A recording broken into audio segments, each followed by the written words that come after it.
US media say the Justice Department has warned the businessman Elon Musk that an offer of prize money he's making to registered voters may break election law. The offer is only open to voters in the 7 swing states. Elon Musk promised to pay $1 million every day a day until the election to a single random voter. And this has raised concerns from Pennsylvania's Democrat Governor Josh Shapiro, who has questioned the legality of this move. And he's called for law enforcement agencies to investigate. Correspondents say it's illegal in the United States to incentivize voter registration with cash or prizes. Well, for more on the upcoming U.S. ballot, I'm joined now on the line by the Republican chief strategist, Errol Morcoc. Lovely to see you, Errol. It's been a while, actually, so it's jolly nice to talk with you again. Yes, likewise. Yeah, let's obviously focusing on this very consequential election, just less than 2 weeks away. Let's start with some recent polling by the Financial Times, which suggests that Donald Trump has overtaken Kamala Harris when it comes to the economy. I imagine that's very pleasing to you. It is pleasing, and it's based in fact, right? When you had the Trump presidency, one of the core tenets of it is we had this stable, low interest rates, which allowed for growth. We had stable, low energy rates that allowed for growth, and that allowed for growth for regular people. When people talk about the economy, I think it's important for your viewers to know that in the United States of America, only 9 to 10% of Americans own a reasonably relevant amount of stocks. That means 9 in 10 people are not seeing the economic gains that you're seeing in the stock market, but rather they're looking for those local gains, whether it be at the gas pump or the grocery store, someplace where the regular men and women, and I'm talking like professional people who are 30 or 40 years old, I mean, they don't have millions of dollars of stock portfolios that they can turn to. So the economy is something, when it's referred to by our voters, they're referring to the economy for the working man, for the small business owner. And the Democrat Party is only able to point to inflated stocks that have helped the very wealthy and the top corporations. And I think that that sort of focus is the sort of memory that's going to come back to people in that box when they're sitting there hovering between the two choices. They're going to remember where their lives were better, not where some stockbroker's portfolio was the highest. And that was during Donald Trump's presidency, and that's why he's clearly leading in that metric. Well, I mean, Errol, to be entirely fair, we're talking about really tiny margins here. I mean, 44% of registered voters said they trusted Mr. Trump more on the economy, and 43% said they trusted Ms. Harris more. So a very tight margin here, which could go either way, couldn't it? I suppose a tight margin in a lot of these debates and a lot of these topics is a tight margin.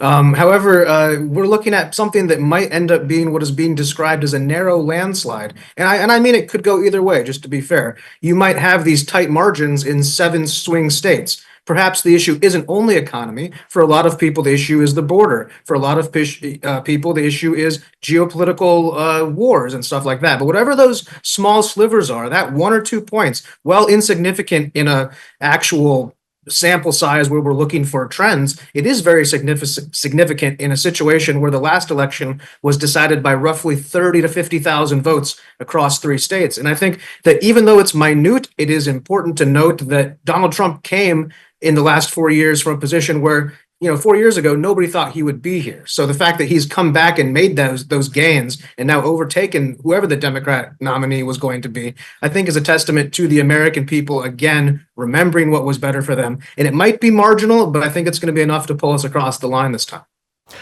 But I mean, what is Donald Trump actually offering in terms of his economic program? Is it all about tax cuts for the rich and heavy tariffs on foreign goods, or is there more to it?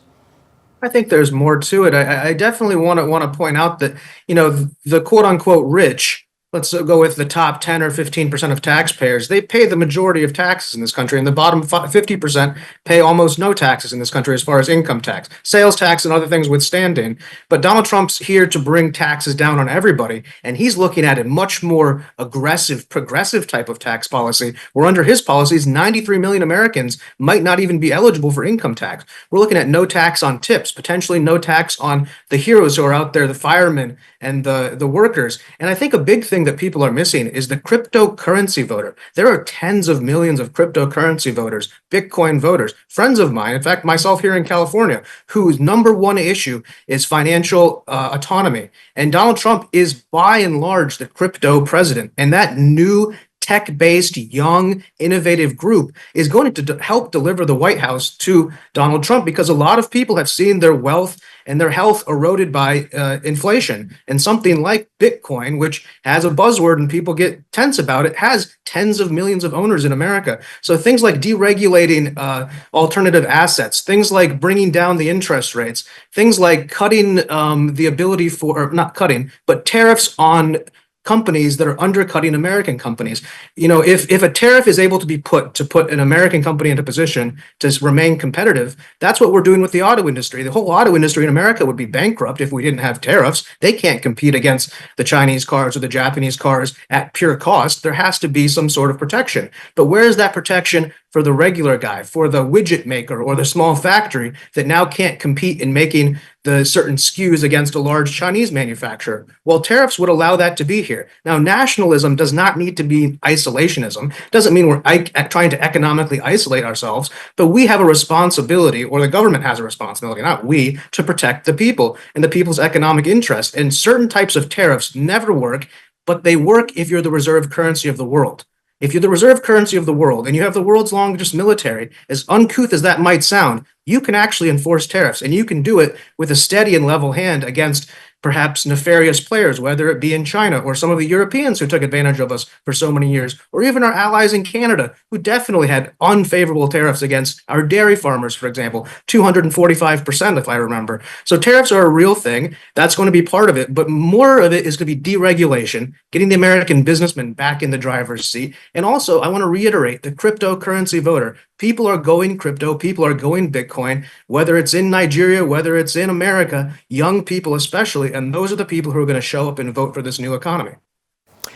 Well, let me just take you up on that issue of heavy tariffs on foreign goods. I mean, I don't know how much homework the Republican Party and particularly the Trump campaign have actually done, but there is the economic argument, which is being made quite vociferously by noted economists in America, that these tariffs are going to cause prices to rise and will not help keep inflation in check. I mean, are the Republicans concerned about that at all? No, because a lot of these economists, keep in mind, it's like Paul Krugman, who said the internet wasn't going to be a very effective thing, like the fax machine. You know, these people are, in large ways, economists for globalist economics. So in their world, yes, this would be dreadful. But prices are rising. For example, let's just take an example item for the audience. There's an item coming from China. It costs the Chinese $2 to make it. It costs the Americans $4 to make it. You put a tariff on the Chinese item to make it $4 competitive against the American item. The price now will technically go up, but now the American company can start cutting costs, and then the Chinese company can maybe pay that tariff and cut costs, and you start to have a more competitive playing field. So again, tariffs without the reserve currency, no chance. Tariffs with the reserve currency, we can do it. And we disagree with those economists who are looking at a perpetual growth at all costs, import as many illegal immigrants as you can to increase the GDP. They don't care about the towns. They don't care about the culture of the country. They don't care about the individual. They care about nonstop growth. And that isn't the America we're trying to build, especially with automation, especially with AI, the way that jobs are going to change. We need a progressive view of things, and tariffs is the only way that we're going to be able to protect our vulnerable industries against Asian behemoths, which can completely destroy us, especially in the car industry. I mean, if China was led into the U.S. car industry, they would all go bankrupt, and all those union jobs and all those Democrat voters would lose their jobs. Tariffs have protected the American union worker more than anything in history, because otherwise our products would not be competitive in the world stage. And as you notice, the American manufacturing sector collapsing over the last 50 years, it's proven a fact that even the tariffs can't can't protect it. So now it's down to the very last gasp, and we're going to have to very, very tactically implant tariffs. And when we see them not being effective, we're going to have to be quick to remove them. And that's where somebody like Elon Musk with a government efficiency agency, you can try something, see it's failing, and quickly repeal it, as opposed to traditional government bureaucracy where you try something and 7 years later it's repealed. And that's where we need to be mobile, agile, versatile, and have this new modern economy that's driven by people who move fast and break things. We want to bring Silicon Valley to Washington, and I think it's going to be great. Well, I mean, beyond the specific issue of tariffs on sort of foreign goods, I mean, I guess you know that Kamala Harris and her supporters are banking on the fact that the US economy is actually doing quite well and the overall numbers are looking good. And a lot of people trust her to continue that improvement. Right. And again, it touches on the fact that the economy is good if and only if you are a stakeholder in either the financial sector or the real estate sector. So everybody's parents, for example, who already owned a home and already had their 401k savings retirements accounts, they did great. Very high earners in their 30s and 40s, they've managed to do very well. But 9% of Americans own a relevant amount of stocks. Okay, one in 10. That means 9 in 10 were left out of this economic journey. They'll turn on their TV in the morning and see the Dow Jones is up, and they'll go to their same job where their wage has gone up 5%, but inflation has gone up 25%. So yes, the economy is doing well if you're a financier, or if you're a trust fund kid, or if you're a multinational corporation, or a tech elite worker. But for the regular everyday person, real wages have collapsed against inflation. And so that real economy is why you're seeing this record turnout early voting for the Republican Party for the first time ever. People feel the pain. They don't feel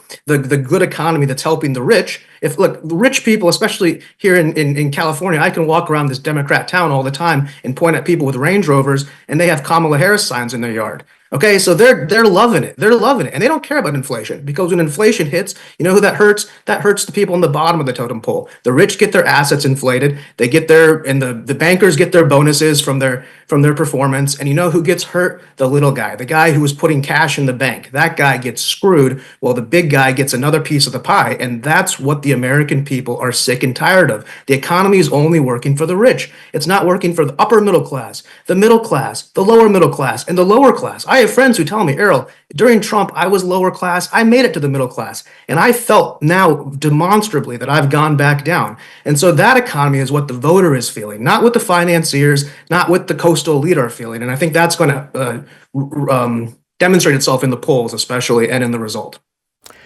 Well, let's turn to the issue of illegal immigration, which has also come to dominate the campaign.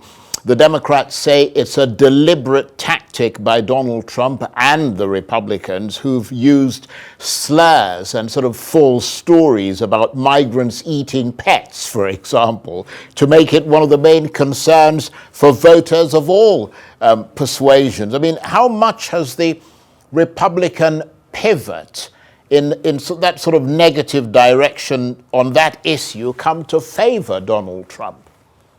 Well, it's interesting because, you know, I'm an immigrant, and a lot of my friends who are voting for Trump are immigrants. And you see Trump's historic performance with African-American men, with Hispanics who oftentimes have an immigrant, very close immigrant background, if not immigrants directly first generation themselves.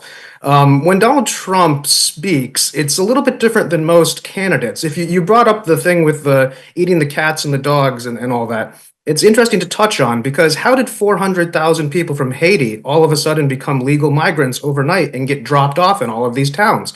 What happened was there was an application that DHS had. You could push a button and instantly become a legal asylum seeker. And they started redepositing people all around these Rust Belt cities that they had gutted after the Third Industrial Revolution. And then constituents on the ground reported this. They reported this was happening. Was Donald Trump maybe premature to run with it? Yes and no. But that's neither here nor there when you think about the other side of this. How many Americans have been killed, whether purposefully or unpurposefully, by illegal immigrants? We have the situation with a Haitian migrant who killed a young man. We have the situation down in Georgia where a Venezuelan killed a young woman. My neighbor in Virginia, his wife was killed by an illegal drunk driver. Did that man try to kill her? Of course not, but he was illegally in the country. And so illegal immigration is by default illegal. I'm from Turkey, a Muslim country. This year, 30,000 illegal Turkish people crossed the southern border. You know what that means for the guys back home who've been in the immigration line, who've played things correctly,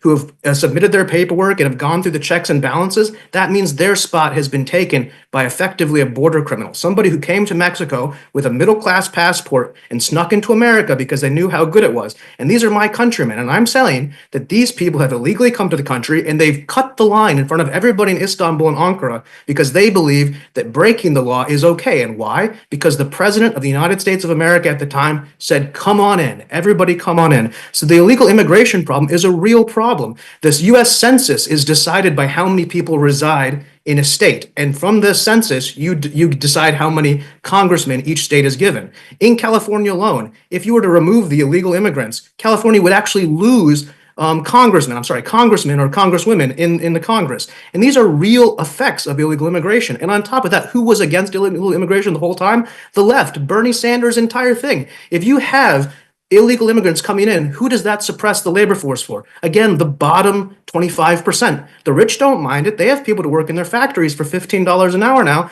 No big deal. But the people who were going to get those jobs and have a paid living American wage, they've been cut out. And that goes back to the economic situation where, yes, you've seen all this growth and all that, but the regular people, they're not feeling it. And they're also upset, especially in those lower income places when they see immigrants come in, free houses, free food, food stamps, and they're struggling. 1 million American veterans on the street, not able to get this, and you have illegal immigrants in 5-star hotels in New York City. Eventually, the straw is going to break the camel's back. The American people are fed up with it. We're a nation of immigrants. Stephen Miller, his great policy actually back in the first Trump campaign was to stop illegal immigration and then double the amount of legal visas we were giving to the world. And that's something I would like to see, and that's something President Trump would like to see. We want to double the amount of immigrants coming to America, but we want to eliminate the illegal immigrants coming to America, even if they're coming from my hometown. That's not fair to my neighbor here in America who doesn't deserve that, and that's not favorable to the people back home who are doing things correctly and are being cheated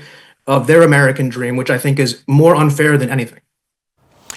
Well, I mean, again, to be entirely fair, I mean, you've put it very lucidly there, but to be entirely fair, I mean, that program you were talking about that allowed some of the Caribbean people to come in, I mean, that was an experiment. It's been scrapped, so it doesn't exist anymore. But let me move on to another topic, which appears to be a top concern for US voters, and that's the issue of abortion. I mean, we've heard Donald Trump appear to flip-flop on the issue. Where exactly does he stand on the question of abortion? Donald Trump has been historically not a conservative when it comes to abortion. I'm sure, as you remember, he was a registered Democrat until 2008. Donald Trump has been pretty pro-life his entire time, which is a big buck with the trend of the Republican Party. However, he believes in the protection of the mother in cases of rape and incest. He believes in all of those sort of liberal beliefs. I think the one place that people maybe take umbrage is that he believes that the baby's life does have value at a certain point. And there's a certain place where an abortion isn't appropriate. And I think Donald Trump would like to have a much more European or British style of abortion law than the American abortion law. I think it's going to be detrimental to his campaign, obviously, the fact that they overturned Roe v. Wade from his first campaign or first presidency, despite that being something that even Justice Ginsburg realized needed to happen, that it was, the Supreme Court doesn't make laws, they enforce them. The states need to make the laws, or the federal government needs to make them. Trump has said he will not sign an abortion ban. I don't know very many Trump voters who want that, who are not religious voters, which is fine, and I respect that, but it's a bigger tent than just the Christian right, which maybe was the old George Bush Republican Party, but certainly isn't the Republican Party today. So Donald Trump's kind of caught between a rock and a hard place, because I think he's a secretly much more progressive person than his party has been on the issue, but it's definitely not going to do well for him as a talking point. He's got to get out there, he's got to get in front of it, and he's done well with J.D. Vance. Even J.D. Vance, being a much more Catholic and conservative person who openly is against abortion, has had to get in line with Trump, because it's not the J.D. Vance campaign, it's the Donald Trump campaign. And so hopefully it isn't too detrimental to his campaign, but we weren't exactly killing it with single women either. We are doing very well, if not leading, and you can fact check it, with married women, but with single women, it was already like 65 to 35 and it's probably 70-30 now. So I'm not quite sure he lost a ton of people who thought he was a pro-abortion president before, but just between you and I think he's a pretty progressive person, and he's not here to take abortion away from American men or women, I suppose I should say. Errol, I've got to say it's been absolutely brilliant talking with you, and you've really explained some of the points very well. Now I understand why you're the Republican chief strategist. I mean, thank you very much. You're too yeah, kind. good to talk with you again, and do come back and talk to us in the days leading up to the election. Errol Morcoc is the Republican chief strategist, and he was talking to me on the line there from California.